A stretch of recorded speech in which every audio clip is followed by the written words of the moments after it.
இறையேசுவில் பிரியமான சகோதர சகோதரிகளே, நமது ஆண்டவர் இயேசு கிறிஸ்துவுடைய திருப்பெயர் உங்களுக்கும் உங்கள் குடும்பத்தில் இருக்கிற அனைவருக்கும் அன்பும் சமாதானமும் மகிழ்ச்சியும் உண்டாவதாக. அன்புமிக்கவர்களே, ஜனவரி மாதம் 3ஆம் தேதி தாயாம் திரு அவை இயேசுவினுடைய திருப்பெயரின் நினைவு நாளைத்தான் கொண்டாடுகிறது. அன்புமிக்கவர்களே, இயேசு என்கிற அந்த பெயருக்கு கடவுள் நம்மை மீட்கிறார் என்பதைத்தான் நம்ம பொருளாக கொள்கிறோம்.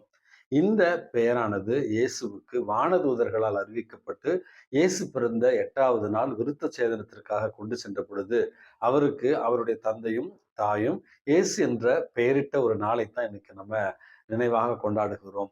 அன்புமிக்கவர்களே, இந்த பெயர் இயேசு ஆங்கிலத்துல ஜீசஸ் அல்லது இயேசுவா அப்படி என்று அழைக்கப்படுகிற இந்த திருப்பெயருடைய மொழியாக்கம் தான் நான் சொன்ன கடவுள் நம்மை காக்கிறார் என்று நம்ம புரிந்து கொள்ளலாம். இயேசுனுடைய திருப்பெயரின் எழுத்தின் அடையாளமாகத்தான் IHS அப்படி என்று குருக்கள் திருப்பலிக்கு அணிகிற அந்த திரு உடைகளில் அந்த அடையாளத்தை நம்ம பார்க்கலாம். திருப்பலிக்கு பயன்படுத்துகிற அந்த பெரிய அப்பத்தின் நடுவில் கூட இந்த IHS அப்படி என்கிற அந்த மோனோகிராம் என்று சொல்லப்படுகிற இயேசுவினுடைய கிரேக்க பெயரினுடைய முதல் 3 எழுத்துக்களைத்தான் IHS என்று அந்த ஒரு குறியீடாக இன்றைக்கு நம்ம பயன்படுத்துகிறோம். இந்த IHS அல்லது இயேசுவினுடைய திருப்பெயரை பிரபலப்படுத்தியதை, இயேசுனுடைய திருப்பெயரை 4வது நூற்றாண்டில் இருந்து புனிதர்கள் பயன்படுத்தி வந்திருக்கிறார்கள். அதுவும் குறிப்பாக சியனா நகரத்தினுடைய புனித பெர்னதின் என்று சொல்லப்படுகிறவர் தான் இந்த இயேசுனுடைய திருப்பெயரை மிக அதிகமாக பயன்படுத்தியவர், அடையாளங்களாகவும் பயன்படுத்தியவர் என்று நம்ம வரலாற்றுல இதை பற்றி நம்ம தெரிந்து கொள்கிறோம். அதற்கு பிறகு சேசு சபை குருக்களுக்கு இந்த இயேசுனுடைய திருப்பெயரின் அடையாளம் என்பது அவர்களுடைய சபையினுடைய வரலாற்றிலும் மிக முக்கியமான ஒரு இடத்தை பிடித்திருக்கிறது என்றுதான் நம்ம சொல்லலாம். ஆகவே இயேசு என்கிற இந்த திருப்பெயர் என்பது வெறும் பெயர் மட்டுமல்ல, அது நமது ஆண்டவர் இயேசு கிறிஸ்துவனுடைய பணிவாழ்வின் குறியீடாகத்தான் இருக்கிறது. எளிமையும் தாட்சியும் கீழ்ப்படிதலும் கொண்டு தன்னுடைய மக்களை மீட்பதற்காக கொடுக்கப்பட்ட ஒரு அடையாளமாகத்தான் அந்த திருப்பெயரை நம்ம பார்க்கிறோம். தமிழ்ல அழகான அந்த ஒரு பாடல் இருக்கிறது. இயேசுவின் நாமம் இனிதான நாமம் என்கிற அந்த ஒரு பாடல். பாவத்தை போக்கும் பயம் அதை நீக்கும் பரம சந்தோஷம் பக்தரு கழிக்கும். பாவத்தை போக்கும் பயம் அதை நீக்கும் பரம சந்தோஷம் கழிக்கும் அப்படி என்று இயேசுவனுடைய திருப்பெயரை நம்ம எப்படி பயன்படுத்த வேண்டும், அந்த திருநாமம் நம்முடைய வாழ்க்கையில என்ன மாற்றங்களை கொண்டு வரும் என்பதற்காகத்தான் இந்த நினைவு நாளை நம்ம கொண்டாடுகிறோம்.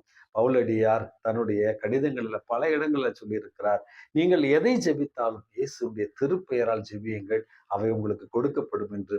நம்முடைய கத்தோலிக்க கிறிஸ்தவ பாரம்பரியத்துல நம்முடைய பெற்றோர்கள் நமக்கு சொல்லிக் கொடுத்திருக்கிறார்கள், இயேசுடைய திருப்பெயரை திருநாம ஜெபமாக பயன்படுத்த.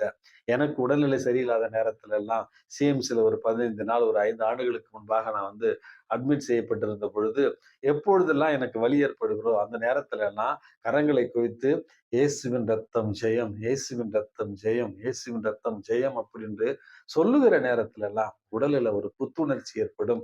அந்த வலிகளையும் வேதனையும் தாங்கிக் கொள்கிற மன உறுதியையும் உடல் வலிமையையும் அந்த திருப்பெயர் நமக்கு பெற்றுத்தரும். ஆகவே அன்புமிக்க இன்றைய மன்னா உறவுகளே, இயேசுனுடைய திருப்பெயரை மலிவாக பயன்படுத்தாமல் நம்முடைய மன வலிமைக்காகவும் நம்முடைய விசுவாசத்துல உறுதி பெறுவதற்காகவும் சாத்தானினுடைய தொல்லைகளிலிருந்து விடுபடவும் நம்முடைய அன்றாட வாழ்க்கையில இறைவனுடைய உடனிருப்பை பெற்றுக்கொள்ளவும் இயேசு என்கிற அந்த திருப்பெயரை பயன்படுத்த நாம் இன்றிலிருந்து கற்றுக்கொள்வோம்.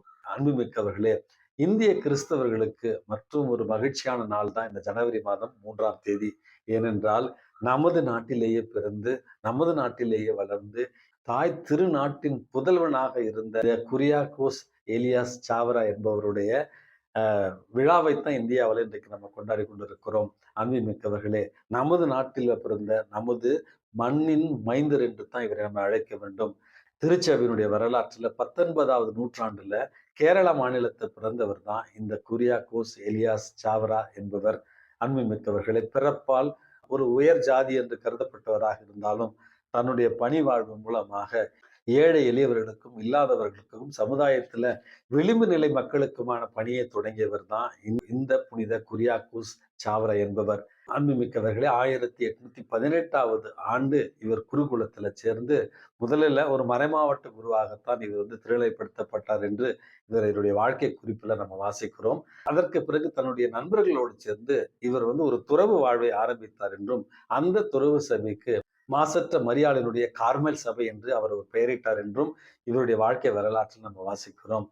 இந்தியரால் இந்தியாவிலேயே இந்தியர்களுக்காக தொடங்கப்பட்ட முதல் ஆண்களுக்கான துறவு சபை என்பது இந்த புனித குரியாக்கோஸ் சாவரா என்பவர்களால் தொடங்கப்பட்ட அந்த சிஎம்ஐ சபை தான் என்று நம்ம புரிந்து கொள்ள வேண்டும். அதற்கு பிறகு பெண்களுக்கான புனித மரியன்னையினுடைய கார்மல் சபை என்பதையும் இவர் பெண்களுக்காக தோற்றுவித்தார் என்று இவருடைய வாழ்க்கை வரலாற்றுல நம்ம வாசிக்கிறோம். இன்றளவும் புனித குரியாக்கோஸ் சாவரா அவர்களுடைய வழித்தோன்றல்கள் இந்தியாவிலும் உலகம் முழுவதிலும் இவருடைய அன்பு பணியை செய்து கொண்டிருக்கிறார்கள் என்பதுதான் நாம் கண்கூடாக காண்கின்ற ஒரு வரலாற்று உண்மை. அன்புமிக்கவர்களே, புனித குரியாக்கோஸ் சாவரா என்கிறவருடைய புனிதருடைய வாழ்க்கை என்பது ஏழை எளியவர்களுக்காக இந்தியாவில் முதலாக கல்விக்கூடங்களை ஏற்படுத்திய ஒரு புனிதராக பார்க்கிறார்.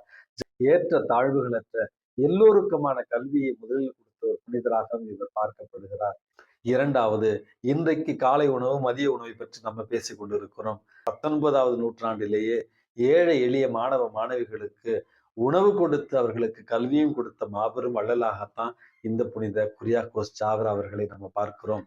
அன்பு மிக்கவர்களே, அவர்கள் பணி செய்த இடங்களில நற்கருணை ஆராதனை, ஜெபமாலை மற்றும் சிலுவை பாதை வழியாக மக்களை விசுவாசத்துல வளர்த்தெடுத்த ஒரு அழகான புனிதராகவும் இவரை நம்ம பார்க்கிறோம். இவரை நம்முடைய மண்ணின் மைந்தர் என்பதுல நம்ம பெருமகிழ்ச்சி அடைகிறோம், பெருமை அடைகிறோம், இறைவனுக்கு நன்றி செலுத்துகிறோம். இந்த புனித குரியாக்கோஸ் சாவரா அவர்களுடைய பரிந்துரையால் நாமும் சமத்துவம் நிறைந்த ஏற்றத்தாழ்வுகள் இல்லாத ஒரு சமுதாயத்தை கல்வி பணியின் மூலமாகவும் சமூக பணிகள் மூலமாகவும் இறை அரசை கட்டி எழுப்புகிற பணிகள் மூலமாகவும் கட்டி எழுப்பிட இவருடைய பரிந்துரையால் இன்றைக்கு நம்ம மன்றாடி செபிப்போம். எல்லாம் வல்ல இறைவன் தந்தை, மகன், தூய ஆவி உங்களையும் உங்கள் குடும்பத்தில் இருக்கிற அனைவரையும் நிறைவாக ஆசீர்வதித்து பாதுகாத்து வழி நடத்துவாராக. ஆமேன்.